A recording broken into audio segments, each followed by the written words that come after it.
As we wind down on this edition of Midcap Radar, we'd leave you with a word from P.S. Jayakumar, Managing Director and CEO of Bank of Baroda, on their growth outlook and the NPA situation. Thank you for watching. Our special mutual fund corner comes right up. The infusion of 5,000 crores increases the capital adequacy by 1.02%. We still have to recognize the fact that we all work out of different accounting standards. And there would be a need to harmonize the standards. So some amount of the 5,000 crores would get adjusted in the harmonization process. We also have the profits for this year flowing into a balance sheet once the accounts are audited and comes into the balance sheet as of 31st of.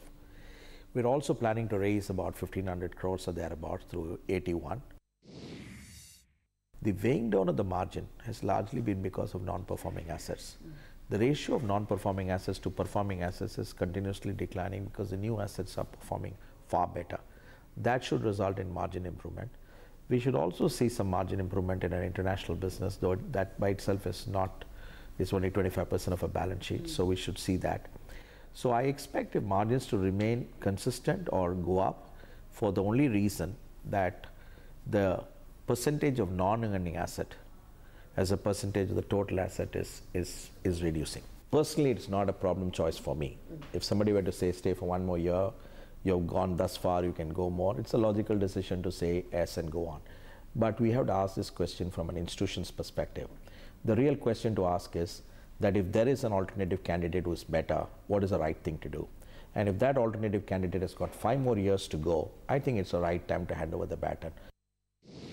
We have capital adequate to fund the growth for this financial year. Our capital requirement per rupee of assets have come down to something like the RWAs are somewhere at 45 because of the mix of the capital. So, but sometime in the third quarter of this year, we would like to go to the market. I'm making an assumption here that we'll be able to show continued growth. I'm also making an assumption here that the amalgamation process would be going smoothly. I think we would be able to raise capital. The last element is that we had made about 13,000 crores of combined profits of all the 3 companies closing December.